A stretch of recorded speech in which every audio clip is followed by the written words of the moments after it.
Həftəlik bürclər 5 maydan 12 maya doğru dolça əkizlər, tərəzi bürclər, hava ünsürlərini nələr gözləyir? Birinci dolçalardan başlayaq. Dolçalar bu həftə belə deyim də sevgi şəxsiyyətlə, ailəvizlə əlaqədar olaraq sıxılan, sizi qəfəsdə saxlayan, qərarsızlığa doğru aparan, hər şeydən qısıtlayıcı bir vəziyyətdə istifadə edən və özünüzü qalxan vəziyyətinə qoyacaqsınız. Sanki bu həftə siz gizlənəcəksiniz. Ailə şəxsiyyətin baskısını öz üzərinizdə o qədər aktiv hiss eləyəcəksiniz ki, necə addımlamaq, özünüzü necə ifadə etmək, özünüzü necə önə çəkmək bir çətin olacaq. Və ən əsas məqamlardan bu həftə itələyə bilərlər sizi. Yəni xəyanət oluna bilər, kimlərsə sizi uzaqlaşdıra bilər, kimlərsə sizi cəzalandıra bilər və yaxud da belə deyim də sizə boş yanaşa bilər. Bu həftə dolçalar çox ehtiyatlı olursunuz.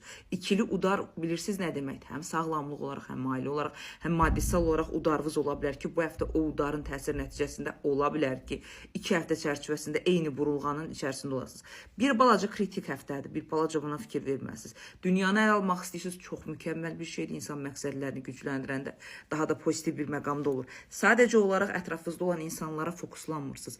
Beyninizdə hər şey analiz edirsiniz. Çünki burada təsirlər, qırağın təsiri sizə o qədər çox güclü olacaq ki, öz inamınızı, öz gücünüzü zəiflədəcəksiniz və sağlamlığa həftənin sonlarına doğru sağlamlığınızı və belə deyim, maşınla, yolla qədər bəzi şeylərə fikir verirsiniz. Ümumi dəyərləndirsək dolçalar xoşum gəlmədi. 59-60%-ə qədər həftəviz uğurlu ola bilər. Əkizlərə gələndə isə əkizlərin qadınları bu həftənin kraliçaları sayıla bilər. Yəni bu həftə möhür vuracaqsınız. Əkiz qadınlardan söhbət gedir. Öz gücünüzü, öz qüdrətinizi göstərməyə bacaracaqsınız.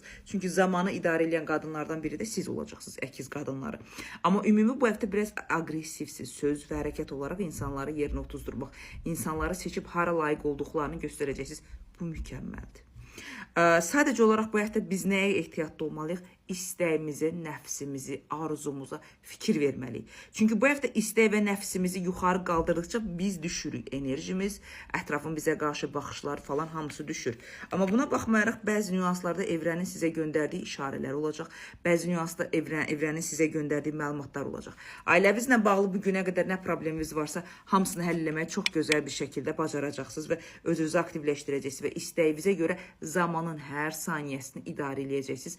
Əkizlər, pis ay həftə deyil əslində qalsa, sadəcə olaraq danışıqda o qədər kəskinliyimiz olacaq ki, yəni sözü deyəcəksiniz, sonra narahat olacaqsınız. Gərək biraz yumşaq deyərdim. Bir balaca buna fikir veririk. Çünki bizim ağzımızdan çıxan enerjilər və retro vəziyyətdə də fırlanırıq. Karmik dövrdəyik, özümüzə qayıda bilər. Çünki Saturnun, Plutonun bu həftə belə deyim də güclənməsi daha çoxdur. 3 maydan başlayaraq dövriyyəni əl alsa, bu bizi biraz incidə bilər. Əkizlər, buna fikir veririk.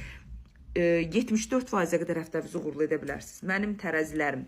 Tərəzilər ruhsal enerjinizi stabilləşdirə bilmədiyi üçün fırlanırsınız. Bunu birinci düzəltmək lazımdır.